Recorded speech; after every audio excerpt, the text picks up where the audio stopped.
studied the salivary glands.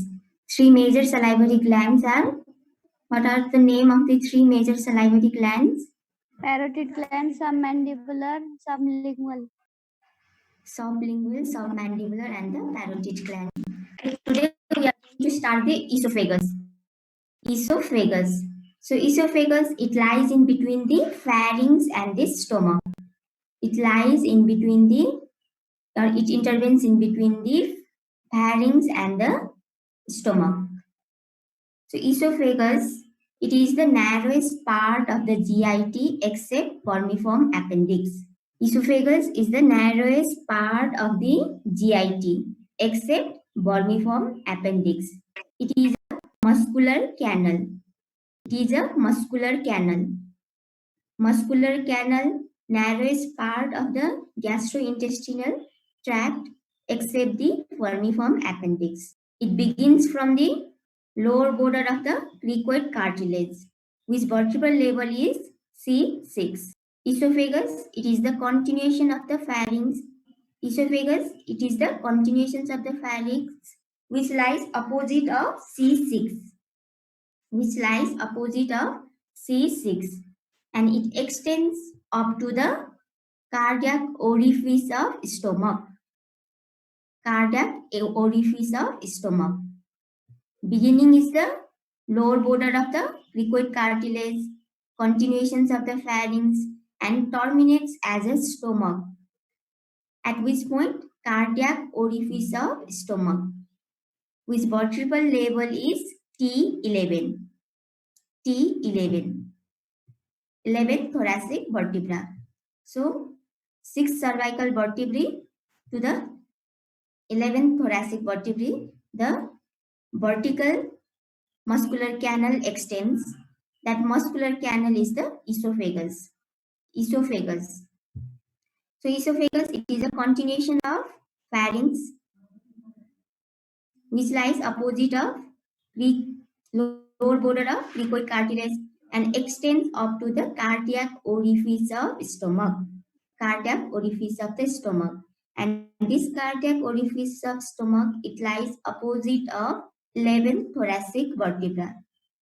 11th thoracic vertebra. So what is the length of the esophagus? It is about 25 centimeter. The length of the esophagus is about 25 centimeter. And breadth, it is about the 2 centimeter. Length 25 centimeter, breadth 2 centimeter. And esophagus, it consists of the 3 parts: cervical part, thoracic part, and the abdominal part. It is esophagus, it consists of the 3 parts. What are those parts? Cervical part, thoracic part, and the abdominal part. Am I audible? Huh? You are listening to me? Okay. Okay, esophagus, it is a muscular canal. It is the narrowest part of the GIT except vermiform appendix. Remember, narrowest part of the GIT except the vermiform appendix. Length 25 centimeter and breadth it is about the 2 centimeter, and it is divided into the 3 parts: cervical part, thoracic part, and the abdominal part. The muscular canal. Esophagus, it is a muscular canal extending from the pharynx to cardiac orifice of stomach. Total length 25 centimeter, breadth 2 centimeter, and it consists of the 3 parts: cervical part, thoracic part, and the abdominal part. Abdominal part, it is about 1.25 centimeter in length. It begins from the esophageal orifice at the diaphragm. Then thoracic part 20 centimeter in length, and the cervical part, it is about 4 centimeter in length.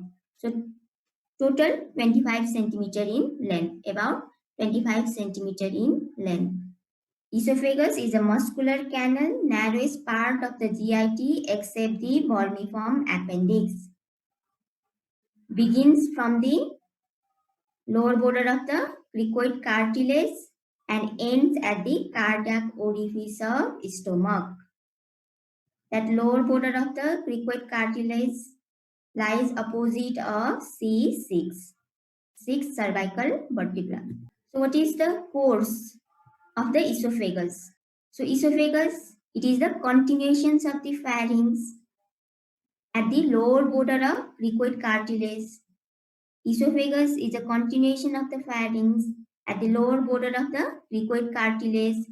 It passes downwards and forwards via the superior mediastinum and the posterior mediastinum.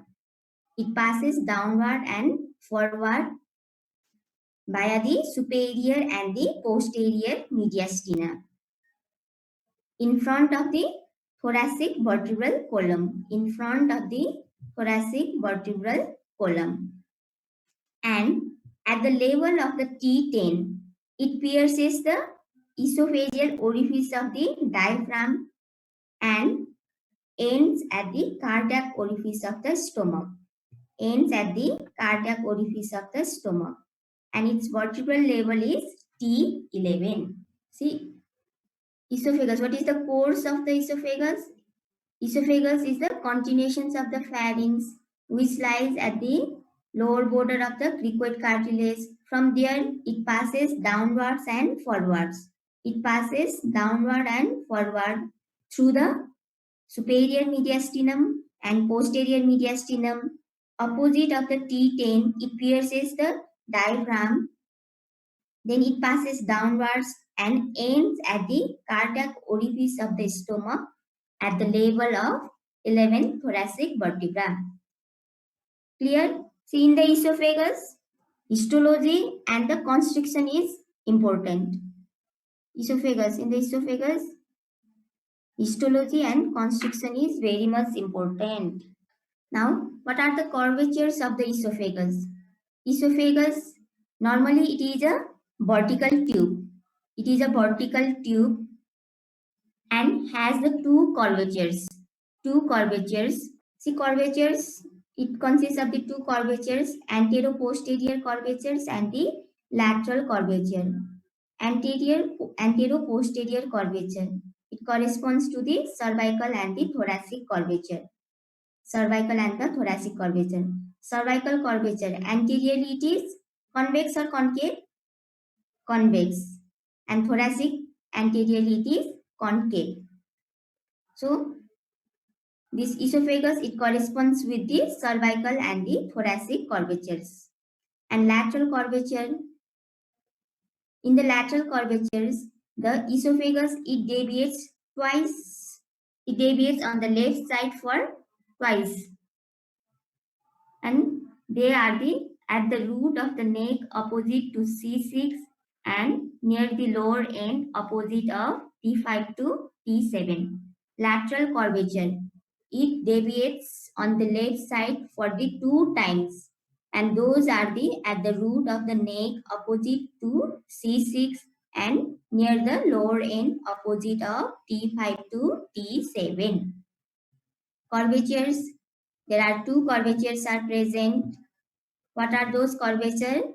Antero-posterior curvature. This antero-posterior curvature, it corresponds with the cervico-thoracic curvature. Cervical and the thoracic curvature. Cervical curvature, anteriorly it is convex, and thoracic curvature, anteriorly it is concave. And there is lateral curvature. Lateral curvature, it deviates twice on the left side. And those sides are, one is at the root of the neck opposite of C6, other is at the lower end of the esophagus opposite of T5 to T7. Understood? Huh? Now constrictions of the esophagus is important. It can be asked in the spotters, in Viva and in the theory exam. So constrictions, there are mainly 4 normal anatomical constrictions. These constrictions are normal constrictions. These constrictions are the normal constrictions which is present from the intrauterine life. It is not formed after the birth. It is present in intrauterine life.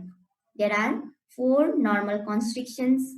Those constrictions are: one is at the commencement of the esophagus. One is at the commencement of the esophagus, which lies opposite of C6, and it is 6 inches far from the upper incisor teeth. See, you have to remember the length of the first constrictions. It is far from the upper incisor teeth by 6 inches. 6 inches. So, the first constriction, it is present at the commencement of esophagus, which lies opposite of C6 or at the lower border of cricoid cartilage, and it is 6 inches far from the upper incisor teeth. Now the second constriction, second constriction, it is present when it is crossed by the arch of the aorta. Where it is crossed by the arch of aorta, there is a second constriction is present, and the importance of this constriction is while passing the instrument, esophagoscope. So while passing the instrument, you should be careful at these points or at this constriction. At the commencement of constrictions, 4 constrictions are present at the commencement of the esophagus. Second, where it is crossed by the arch of aorta. Third, where it is crossed by the left principal bronchus. And fourth, where it is piercing the diaphragm. Vertebral level is the C6, T4, T6 and the T10. First constriction, it is 6 inches far from the upper incisor teeth. Second constriction, 9 inches far from the upper incisor teeth. Third constriction, 11 inches far from the upper incisor teeth. And the fourth, 16 inches far from the upper incisor teeth. Now, relations of the esophagus. You know this esophagus, it is divided into the 3 parts: cervical part, thoracic part, and the abdominal part. Abdominal part, thoracic part, and the cervical part. So what is the relations of the cervical part of the esophagus? Anteriorly is which structure is this? Which has a cartilage C-set ring is present? This is Trachea. Trachea. Anteriorly is the trachea and the right and the left recurrent laryngeal nerve. Anteriorly is the trachea and the right and left recurrent laryngeal nerve. Posteriorly is the cervical vertebrae,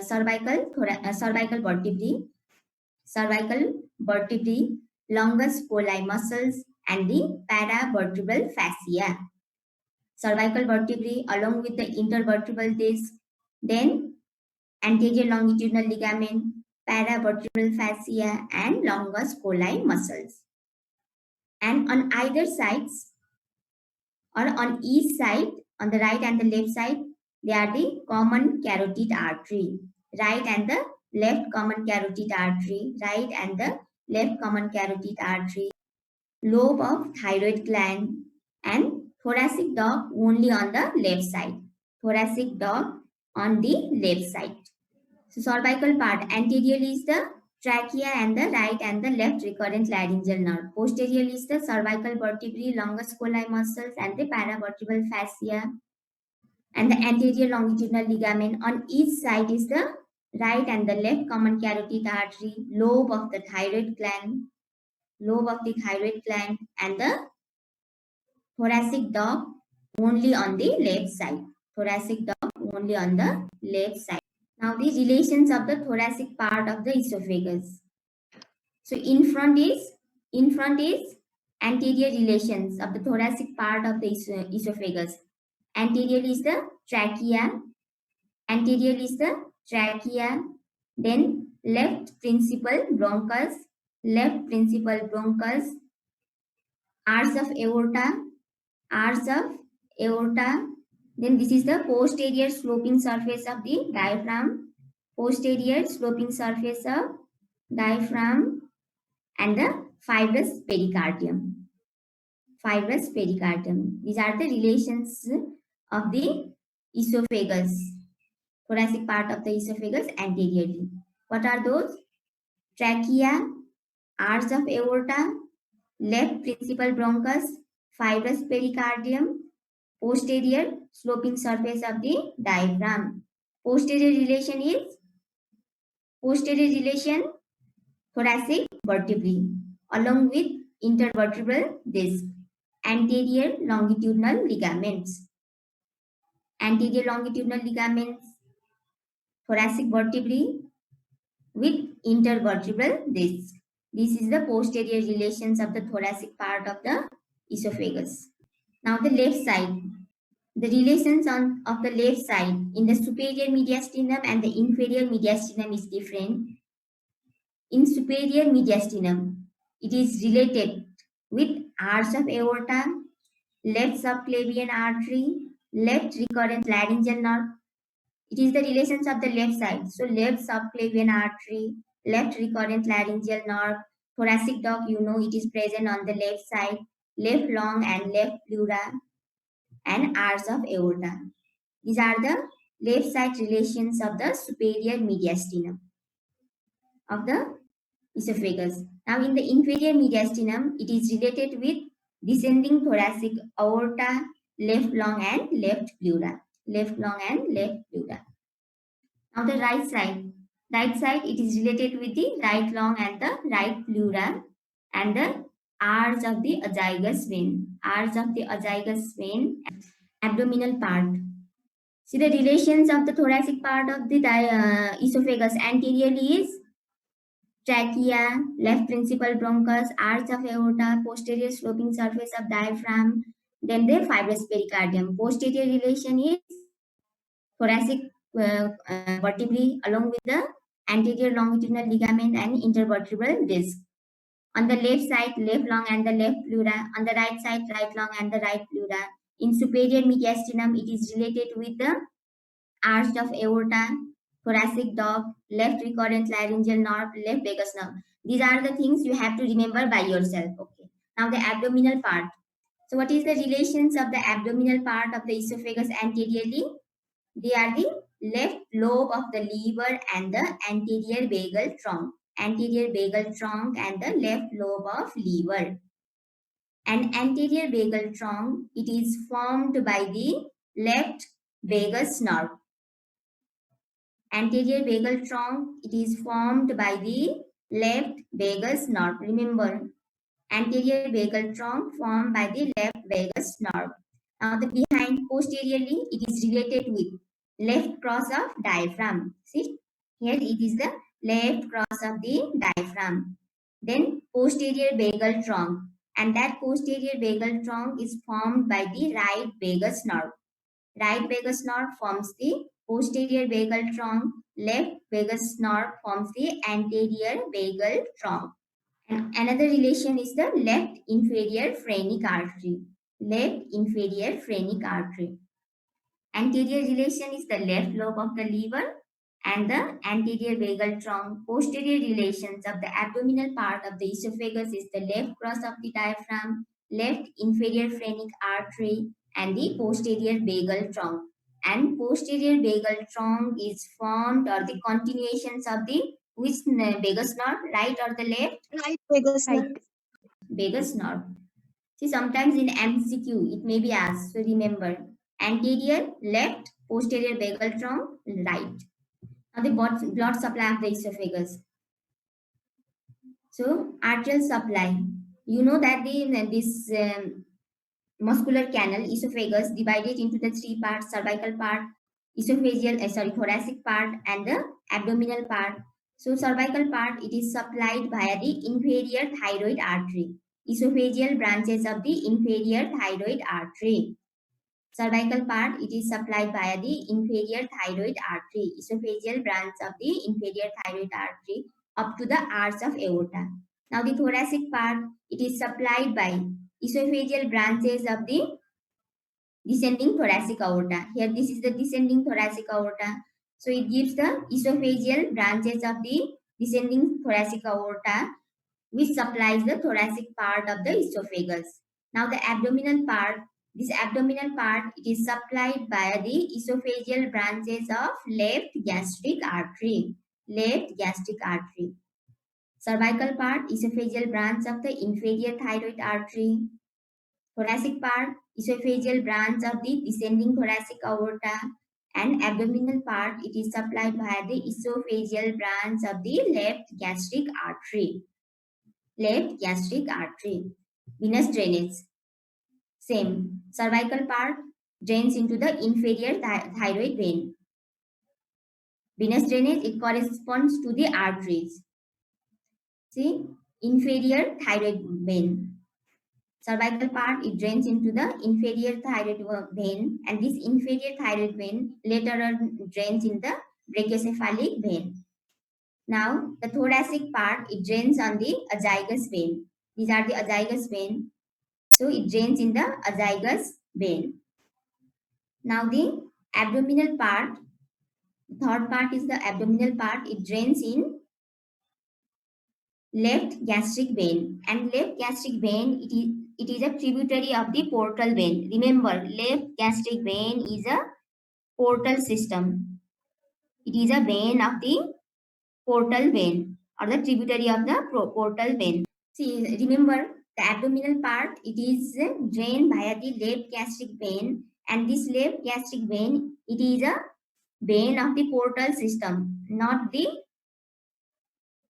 vena cava system. See, azygous vein, inferior thyroid vein, these are the veins of the vena cava system, whereas the left gastric vein, it is a vein of the portal system. During the portal hypertension,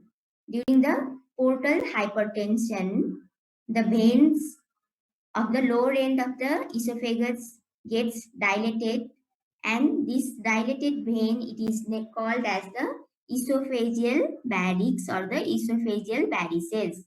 So what is esophageal varices? In portal hypertension, the veins of the lower end of the esophagus gets dilated. These dilated veins are named as esophageal varices. Understood? This is the applied anatomy of the esophagus. What is esophageal varix or the esophageal varices? During the portal hypertensions, the veins of the lower end of the esophagus gets dilated. Those dilated veins are named as the esophageal varix or the esophageal varices. And if these veins dilated continuously, then there is a rupture of the vein causing the hematemesis. That is the vomiting of the blood, which may cause the death of the person. Lymphatic drainage also divided into the three parts: cervical part, thoracic part, and the abdominal part. Cervical part, it drains into the deep cervical lymph nodes. Deep cervical lymph nodes. That is jugulo-omohyoid lymph nodes.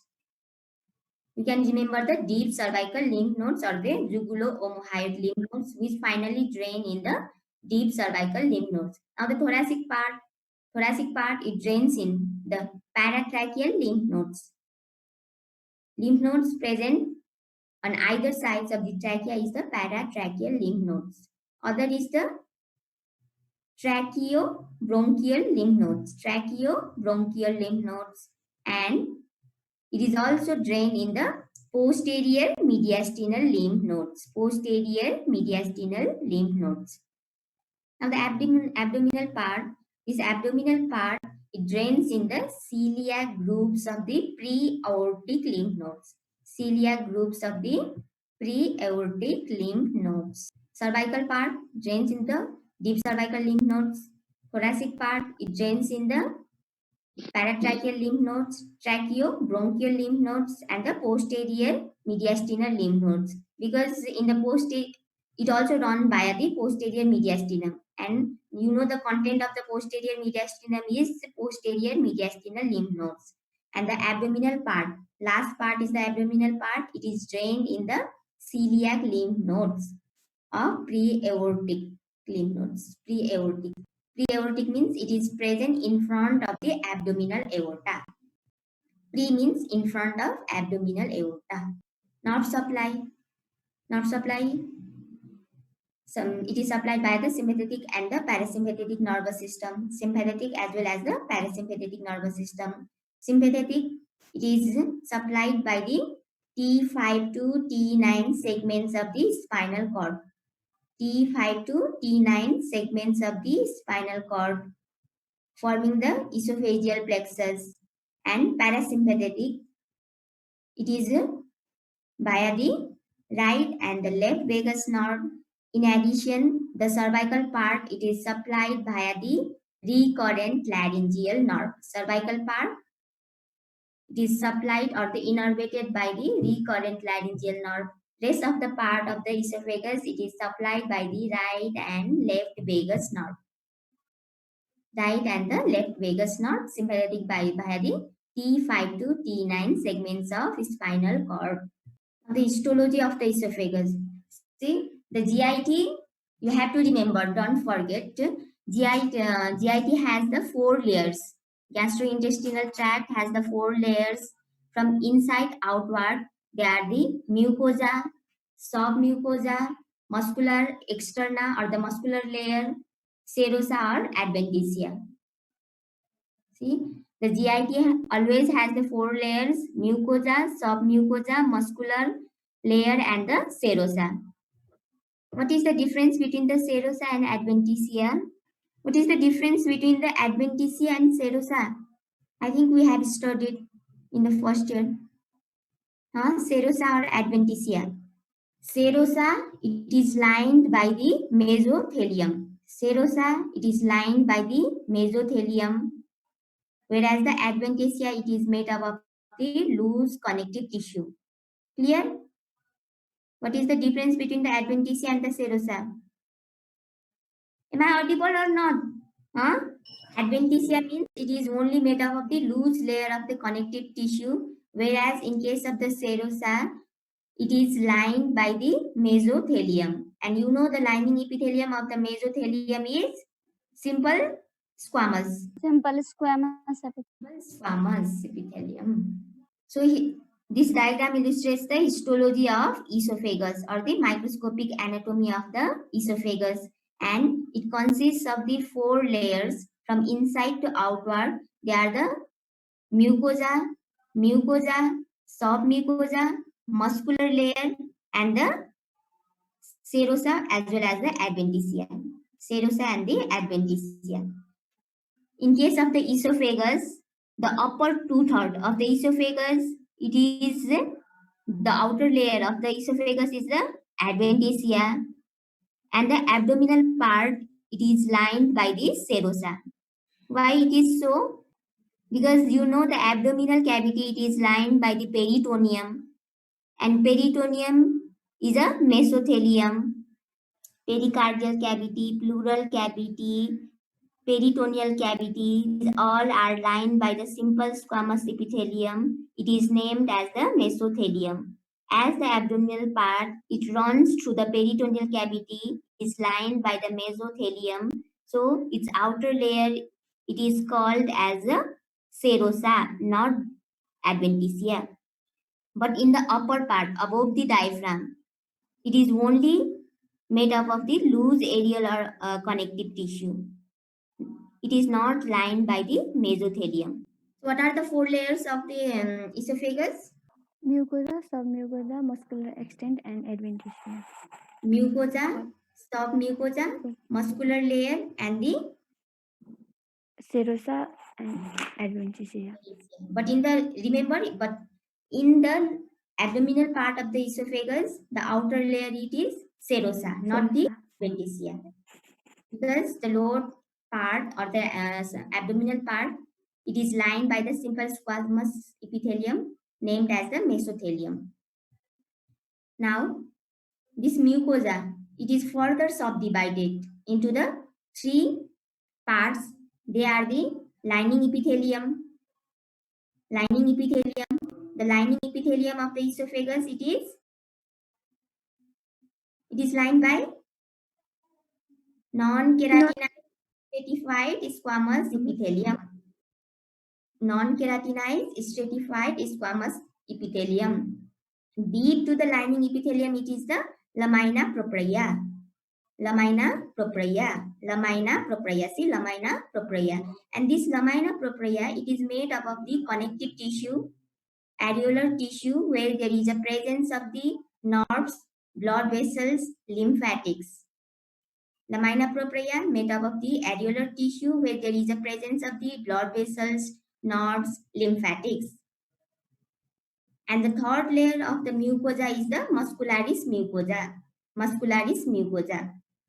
As the muscular layer, it is present in the mucosa, it is named as the muscularis mucosa.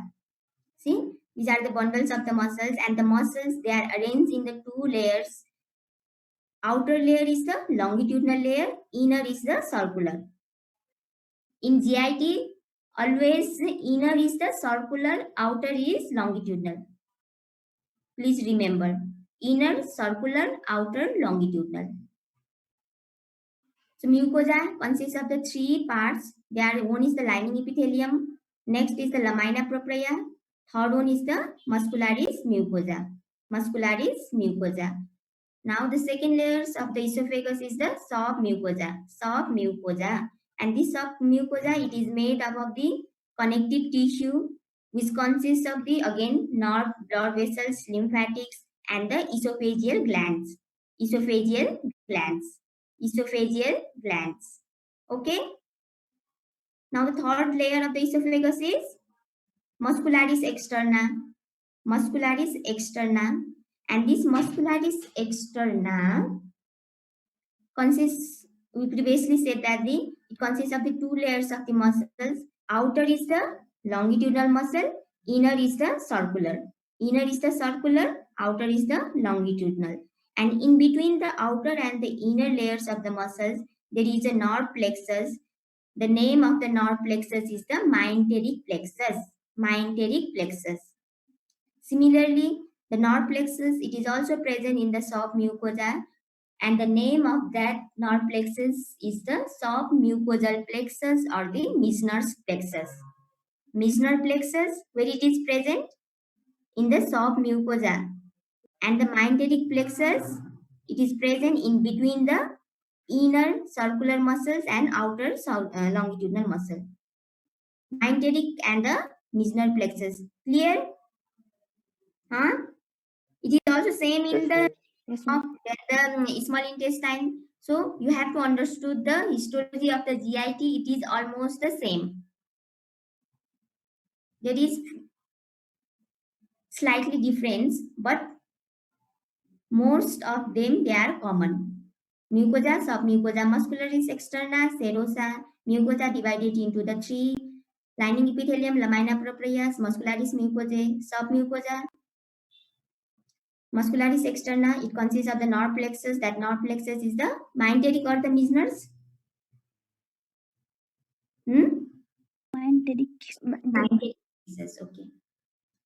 Now the outer layer is the adventitia layer. In the upper 2/3 part and lower 1/3, it is the serosa. Adventitia, it is made up of the loose connective tissue. Again, there is a presence of the nerve fibers, blood vessels, connective blood vessels, lymphatics, etc. And in case of the serosa, it is lined by the simple squamous epithelium named as the mesothelium. Now the clinical anatomy. Esophageal barrix. What is esophageal barrix? Previously I told you. In portal hypertension, dilated vein, lower end of esophagus. That is the lower end of the esophagus. It is supplied by the which vein? Left gastric vein. Gastric vein. Because it is near to the stomach. Stomach, it is named also as a gaster. So left gastric vein. In portal hypertension, the lower end of the vein of the lower end of the esophagus, it gets dilated, and this dilated vein is called as esophageal barrix or the esophageal varices. And if the dilatation continues, this vein rupture, causing the hematemesis, that is a vomiting of blood. Now next is the esophagoscopy. Esophagoscopy, it is a procedure to visualize the interior of the esophagus. Esophagoscopy, it is a procedure, and esophagoscope means instrument which helps to visualize the interior of esophagus. Esophagoscopy is the instrument, esophagoscopy is the procedure, whereas the esophagoscope is an instrument. See, microscope it is a instrument. So remember like this: esophagoscope instrument, esophagoscopy is a procedure to visualize the interior of esophagus. Dysphagia, all of you know, that is a difficulty in swallowing. Tracheoesophageal fistula. In the respiratory system, we studied what is tracheoesophageal fistula. Tracheoesophageal fistula. Does trachea and the esophagus they communicate to each other? This is a congenital anomalies. If there is a communications between the trachea and the esophagus, it is called as the tracheoesophageal fistula. In the normal case, there is no communications between the trachea and the esophagus. But if there is a communications between the trachea and the esophagus, then that is named as the tracheoesophageal fistula. Now, another clinical anatomy is the achalasia cardia or the cardiospasm. Do you know what is achalasia cardia or the cardiospasm? Did you study in physiology? Yes, ma'am. What is achalasia cardia? Lower esophageal sphincters does not open, so food accumulates in the esophagus. So it is caused by the neuromuscular incoordination. Achalasia cardia, it is caused by the neuromuscular incoordination. So there is a disturbance in the propulsions of the food in the lower end of the esophagus. Because of that reason, there is accumulations of the food in the lower part of the esophagus. Because if the nerve is not functioning, then this cardiac sphincter, it does not open. So the food cannot transfer from the esophagus to the stomach. This condition is called as the achalasia cardia or the cardiospasm. What is the cause of the achalasia cardia? Neuromuscular incoordination. It is caused by the neuromuscular incoordination. Achalasia cardia or the cardiospasm caused by the neuromuscular incoordinations. That is the nerve plexuses of the myenteric and the Meissner plexus. If the Meissner's and the myenteric plexus is congenitally absent, then at that time there is not stimulations to the esophagus. So because of that reason, the cardioesophageal sphincter, it is closed, they does not open, and there is a accumulations of the food in the lower part of the esophagus. This condition, it is named as the achalasia cardia or the cardiospasm. In the esophagus, constriction is very much important, and the microscopic anatomy of esophagus. Esophagus, microscopic anatomy of the esophagus, it consists of the 4 layers from inside outward: mucosa, submucosa, muscularis externa, and serosa, as well as the adventitia in case of the esophagus. Mucosa consists of the 3 parts: lining epithelium, lined by the non-keratinized stratified squamous epithelium; lamina propria, made up of the loose connective tissue where there is a presence of the nerves, blood vessels, lymphatics; muscularis mucosae, outer is the longitudinal, inner is the circular. Second layer is the submucosa. Submucosa made up of the connective tissue where there is a presence of the nerves, blood vessels, lymphatics, and the esophageal glands. And the nerve plexus of the submucosa named as a submucosal plexus or Meissner plexus. plexus. Yes. Now the third layer is the muscularis externa. As muscles, it is present inside also. That is the muscularis mucosae. Muscular layer, it is also present in the mucosa, Now the third layer, the muscular layers, or the third layer, it is named as the muscularis externa. Okay, muscularis externa, because it is present outside. Inside is the muscularis mucosae, outside is the main muscles, that is the inner is the circular, outer is the longitudinal muscle. So it is also named as the muscularis externa, muscularis externa. And in between these two layers of the muscle, there is a presence of the nerve plexus. Those nerve plexus are named as, Myenteric plexus. and the outer layer is the adventitia and the serosa. In upper two-thirds, adventitia, and in the abdominal part of the esophagus, it is serosa, because it runs via the peritoneal cavity, and you know the peritoneal cavity, the lining epithelium of the peritoneal cavity is the simple squamous epithelium named as the mesothelia. When these cavities, peritoneal cavity, pleural cavity, and pericardial, pleural peritoneal cavity lined by the simple squamous epithelium, it is named as the mesothelia. When the blood vessels lined by the simple squamous, it is named as the endothelium. These things you know. Okay, any questions related to esophagus?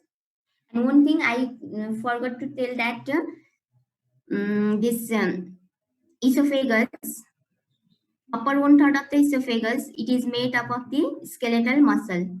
Middle one third of the esophagus, it is a mixed. It is made up of the both skeletal as well as the smooth muscle, and the lower one third of the esophagus, it is made up of the smooth muscle. Upper one third is skeletal muscle, lower one third is smooth muscles, and in middle third, they are made up of the both skeletal as well as the smooth muscle, smooth as well as the skeletal muscles.